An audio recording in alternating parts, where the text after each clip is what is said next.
أعزائي المشاهدين، مرحبا بكم في حلقة جديدة. معكم ساسوكي هوب. لنهار اليوم نتكلم في هذه الحلقة عن التشكيلة المتوقعة والقنوات الناقلة لمباراة الجزائر ومنتخب غينيا الاستوائية. لا تنسوا اللايك والاشتراك. هيا بنا نبدأ. بسم الله الرحمن الرحيم. لدينا توقع في حراسة المرمى. لدينا لاعب اتحاد العاصمة أسامة بنبور. في الظهير الأيسر لدينا ريان أيت نوري. في قلبي الدفاع أمين طوغاي وزين الدين بالعيد. يوسف عطال كظهير أيمن. زروقي عبد الله زرقان كخط وسط. بالإضافة إلى عادل بولبينا ومنصب قرار، وأخيرا إلى انقبال. هذه هي التشكيلة المتوقعة لمباراة غينيا الاستوائية.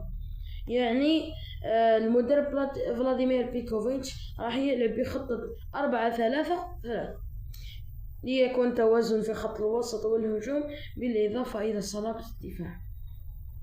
إذا المعلق على هذه المباراة سيكون حفيظ دراجي. هذا معلق ممتاز، بالإضافة إلى أنه معلق جزائري، لذا سيكون هو معلق هذه المباراة.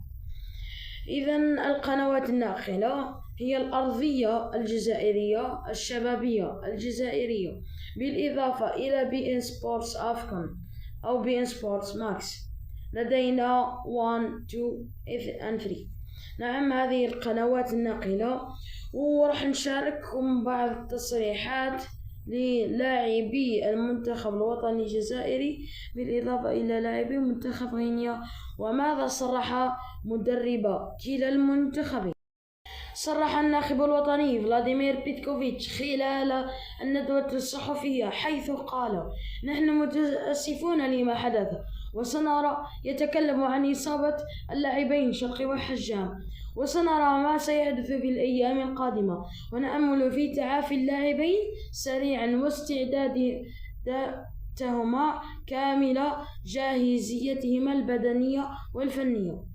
نعرف غينيا الاستوائية جيدا وهو بدوره يعرفنا، لذلك من الضروري عدم منحه أي فرصة لفرض سيطرته على مجريات اللقاء. أيضا قال: كما أشرت سابقا، ستكون هناك بعض التغييرات على مستوى التشكيلة، وسيشارك لاعبون جدد، وذلك بهدف اكتشاف المواهب، إضافة إلى الوقوف على جاهزية الجميع وتقييم المجموعة كاملة.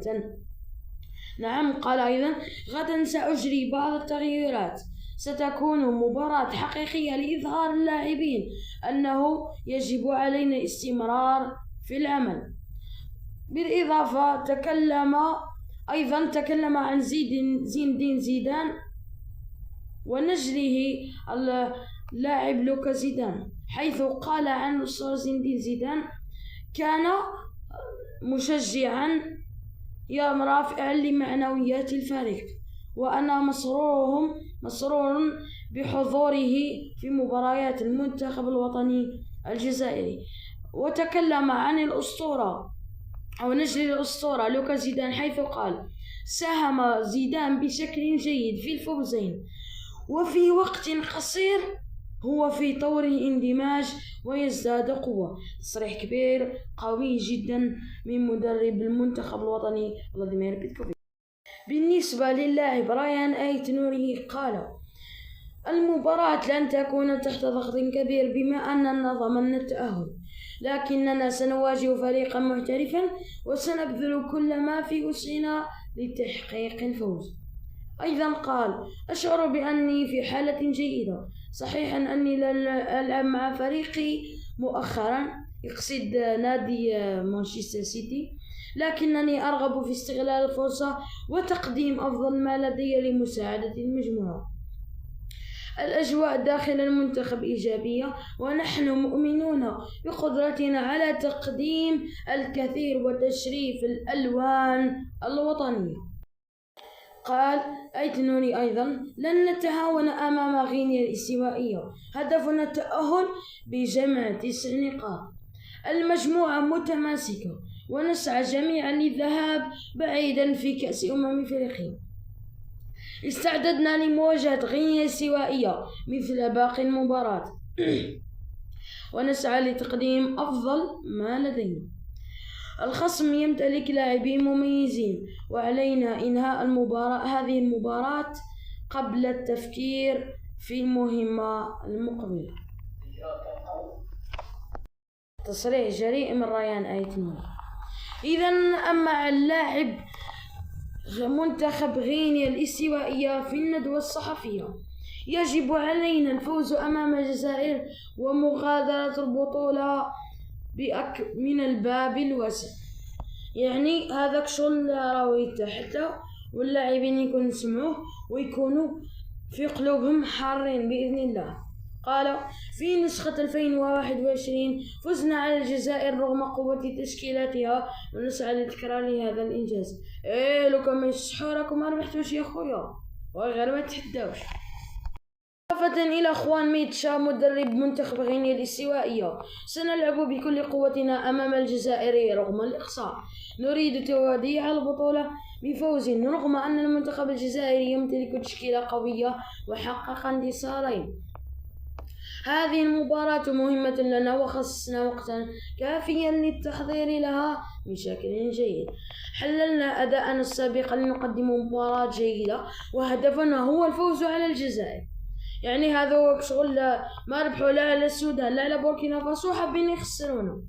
يعني السما هذا حيديروا كلش باش يخسرونا، بس بإذن الله ما يقدروش. حللنا أداء الجزائر سابقا لنقدم مباراة جيدة. أداؤنا في المباراة السابقة كان جيدا، لكن لم نتمكن من التسجيل.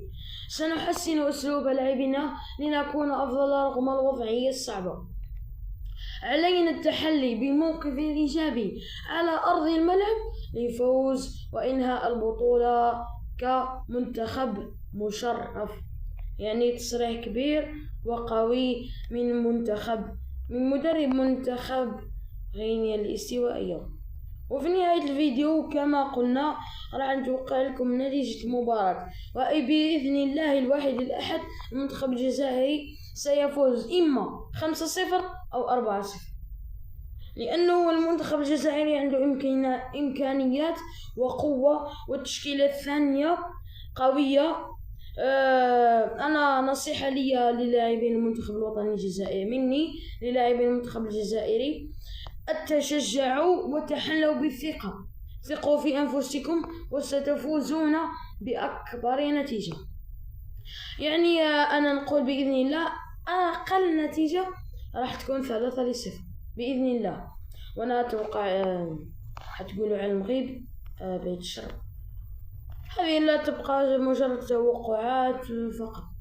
إذا بالتوفيق للمنتخب الوطني الجزائري، ما ننساوش ندعو لهم في صلاتنا، وبإذن الله راح نفوزوا على غينيا الاستوائية. لايك واشتراك. سلام.